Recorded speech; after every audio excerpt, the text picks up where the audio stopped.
बिस्मिल्लाहिर्रहमानिर्रहीम। अस्सलाम वालेकुम फ्रेंड्स, आज हम विटामिन बी 1 की, जिसे थायामीन भी कहते हैं, उसकी पार्ट 2 की वीडियो स्टार्ट करते हैं। Biochemical changes in B 1 deficiency. तो बी अगर थायामीन की डेफिशिएंसी की वजह से क्या चेंजेस आएंगी बॉडी में? कार्बोहाइड्रेट मेटाबॉलिज्म इम्पेयर्ड, कार्बोहाइड्रेट का मेटाबॉलिज्म इम्पेयर्ड हो जाएगा। कैसे इम्पेयर्ड हो जाएगा कि पायरोवेट से एसिटाइल कोई एसिटाइल कोई बन रहा था टीपीपी की प्रेजेंस में। जब टीपीपी नहीं होगा पायरोवेट से एसिटाइल कोई नहीं बनेगा। थायामीन नहीं होगा तो पायरोवेट से एसिटाइल कोई नहीं बनेगा। ठीक है, तो पायरोवेट्स बहुत ज़्यादा अमाउंट में हो जाएगा। Cumulation of pyruvate occur in tissue which is harmful. तो टिश्यू में कुमुलेट हो जाएगा पायरोवेट जो हार्मफुल है हमारे लिए। Pyruvate concentration of plasma is elevated and it is also excreted in urine. तो प्लाज्मा में भी इसकी कंसनट्रेशन इंक्रीज कर जाएगी और ये यूरिन के जरिए एक्सक्रीट कर जाएगा। Normally pyruvate does not cross the blood brain barrier and enter the brain. अमूमन आमतौर पे तो पायरोवेट जो है ना ब्लड ब्रेन बैरियर नहीं क्रॉस कर सकता। ठीक है, however in thiamine deficiency alteration occur in blood brain barrier permitting the pyruvate to enter the brain directly.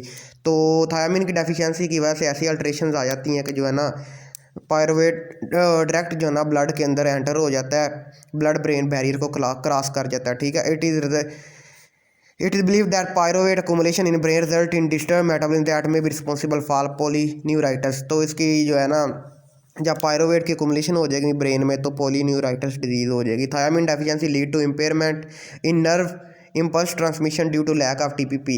तो हमने पढ़ा था कि थायामीन क्या काम करवाता है, इसका एक फंक्शन ये भी होता है नर्व इम्पल्स ट्रांसमिशन में ये हेल्प करता है। जब थायामीन होगा नहीं तो इम्पेयर हो जाएगी नर्व इम्पल्स ट्रांसमिशन जो है ना, नर्व इम्पल्स ट्रांसमिशन इम्पेयरमेंट हो जाएगी, इसमें खराबी आ जाएगी, इम्पल्स की ट्रांसमिशन होगी नहीं।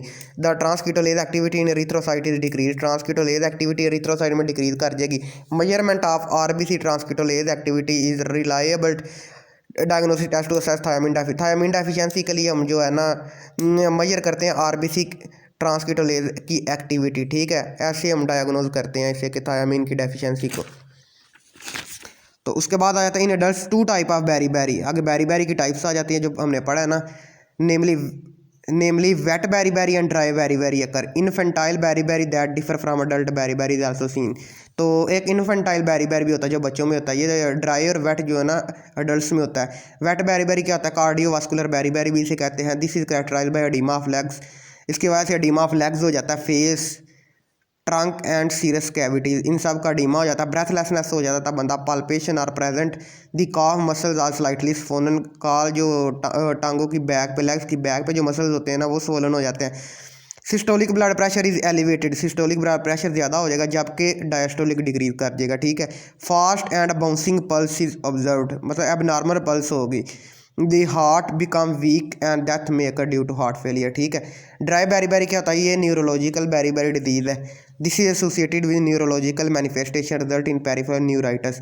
इसे न्यूरोलॉजिकल मैनिफेस्टेशन होगी। Edema is not commonly seen, इसमें एडिमा नहीं होता। ठीक है ना। The muscle become progressively week and walking become difficult. Muscles weak हो गए हैं, बंदा चल फिर नहीं सकेगा। The affected individual depend on support to walk and become bedridden.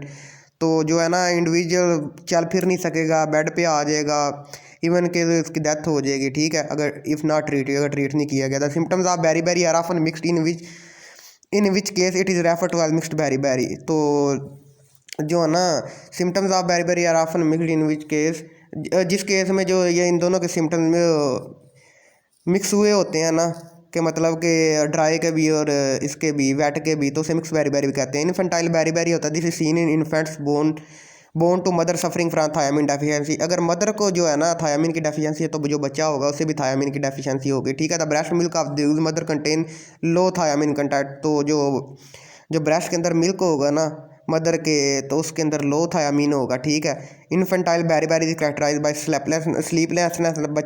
तो बच्चे को क्या होगा इसमें?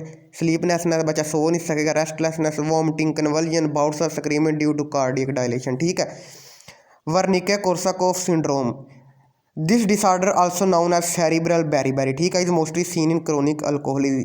ये जो बंदे शराब वगैरह पीते हैं ना उनमें होता है mostly. The body demand of thiamine increase in alcoholism.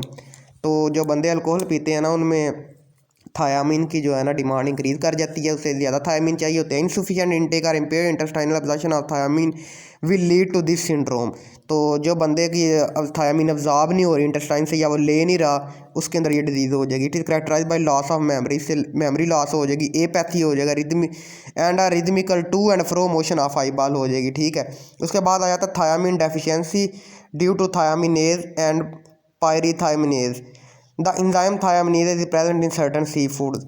ये इंजाइम होता है थायामिनेज एंड पायरीथायमिनेज, ये मोस्टली सी फूड्स में जो है ना फूड्स खाते हैं ना उनके अंदर प्रेजेंट होता है। ये क्या करता है, थायामीन की डेफिशिएंसी करवा देता है, डिस्ट्रॉय कर देता है थायामीन को, ठीक है। Their inclusion in the diet will destroy thiamine by cleavage action. तो इसका क्या काम होता है, ये थायामीन को जो है ना डिस्ट्रॉय कर देगा डाइट के अंदर, ठीक है। And lead to deficiency cause कर देगा। Incidence of beriberi in some parts of Japan is attributed to the consumption of fish. तो जो जापान वाले लोगों को मोस्टली ये है कि जो फ़िश वगैरह खाते हैं, ठीक है। Pyrithiamine structure analog and antimetabolites of thiamine. Pyrithiamine भी जो है ना उसका स्ट्रक्चर इसी antimetabolites of thiamine found in certain plants like ferns. Pyrithiamine ये फंस प्लांट्स में होता है, ठीक है। तो इसकी वजह से डेफिशिएंसी हो जाती है। Horses and cattle often develop thiamine deficiency. तो हॉर्स और कैटल जो होते हैं ना ये प्लांट्स खाते हैं, इस वजह से उनके अंदर डेफिशिएंसी हो जाती है, क्योंकि ये उनके अंदर पायरीथायामीन ये जो है ना इंजाइम ये प्रेजेंट होता है, ठीक है, due to over consumption of plant fund, ठीक है। Thiamine antagonist, pyrithiamine and oxythiamine, ये जो थायामीन के एक्शन को इनहिबिट करता है, ठीक है, are two important antimetabolites of antimetabolites of thiamine, ठीक है।